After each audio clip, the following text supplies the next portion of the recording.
All right. So if you were going to describe yourself in one paragraph, what would it be? In one paragraph? Yeah. Oh my God. What is the intro to Mental Theo? Oh, in one paragraph, okay. I'm Mental Theo. I'm the most craziest, oldest legend in Holland. Started the hardcore scene in the 90s. Okay. That's me. Marwan, tell us a little bit about what do you do? What's your career? Well, are we here to talk about my career as a stripper or music? Whichever you think is more profitable.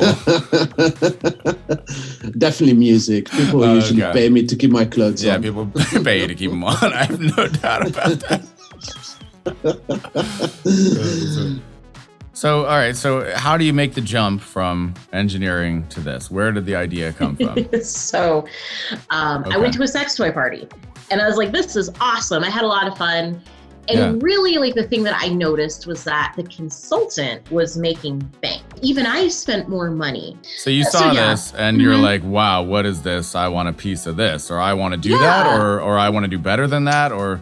But I never, like, I went to this party and I was like, maybe this is something that I could do. And so, so I decided to give it a try.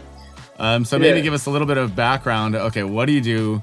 Who you are, how you got started, just a quick intro to Tina Songs, the writer. Let me take a little pause for a second to see how I'm going to go into this. I'm a songwriter by profession. Have been for, 10, 12 years now.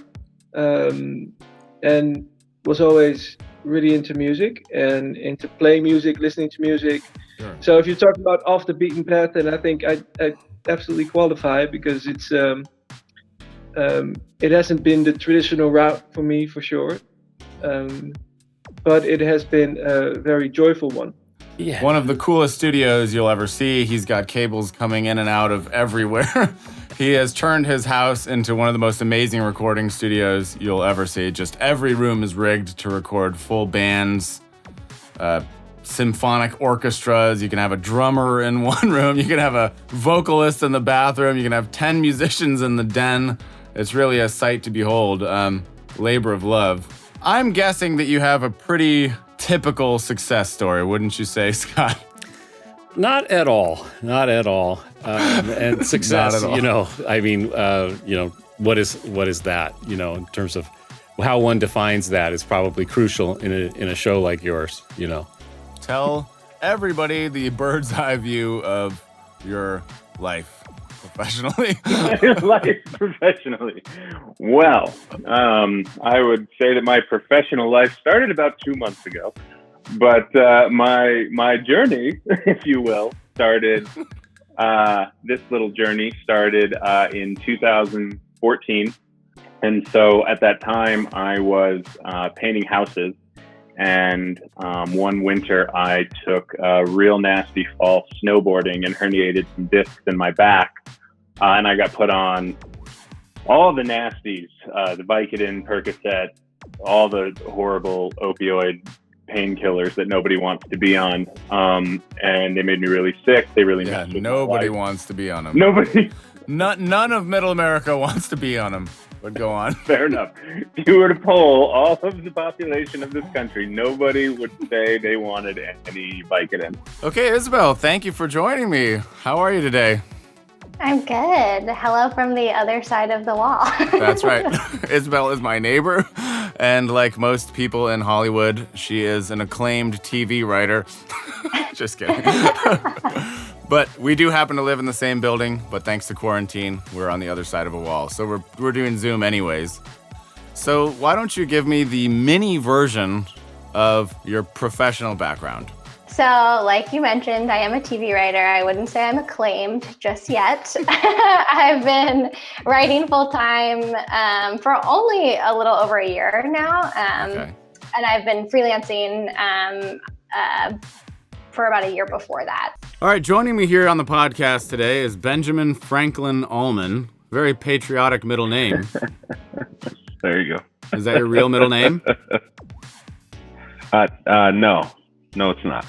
So it's almost like it's something that I just made up right now because your name is Yeah, Ben. something you made up right on the spot. Yeah, just out of nowhere, coming out of left field. Well, it's as if I've never heard that one before. That's not very patriotic of you, Ben. To start off, would you say that you have more of a career or more of a racket? Definitely a career. I mean, it's, I'm sort of doing what I wanted to do since high school, and it's sort of pretty much the same thing, but it's just evolved a bit, you could say. What is your current profession? Yeah, so I'm a gaffer in Hollywood. I light commercials and TV shows and movies, and I own a lighting rental company and sort of my own small race team as well. Wow, that's an unusual pairing. I like this already. Yeah. All right, so joining me here, Evan LaRufa, like the roof is on fire, I've been recently told. Thanks for joining me, man. How are you doing today? I'm good, Ross. Glad to be here. Thanks for the invite. Oh, you're very welcome. Well, a mutual friend of ours, a man who alternatively goes by the name of Matt Cornelison or Nate Katanis, humorous, very unusual guy, introduced us. He has a fictional fake business influencer persona, which I really dig because we kind of both did the same thing. So yeah, no, thanks. It's always good to get connected through good people. Matt's a great dude.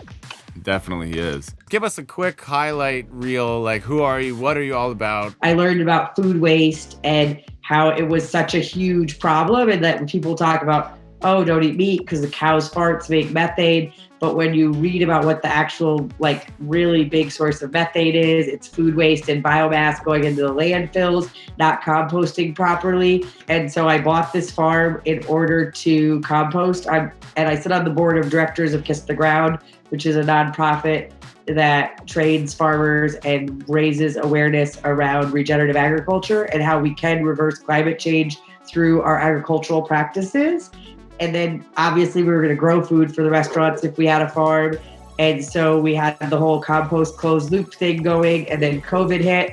We started the CSA boxes. And now you can get this delicious new dense food delivered to your house every week. Which is the greatest thing in the world. Yeah, it's better than Christmas. Truthfully, getting this thing, we get it every week. It's better than Christmas. Dustin Barnett, thank you for joining me on the podcast. Hey, thanks for having me, man. It's really, really fun. So the theme of today's episode is the scene from Gladiator where he says, "Are you not entertained?" Yeah, that's what I was told as my prompt. Yes, we must entertain as well as inform. High energy. Yeah. The podcast space is very competitive. Oh, that's true. Okay. All right, I'm going to up the energy a little bit more. All right, here we go. You feeling fresh? You feeling loose? You feeling ready to go? Yes, sir. Awesome.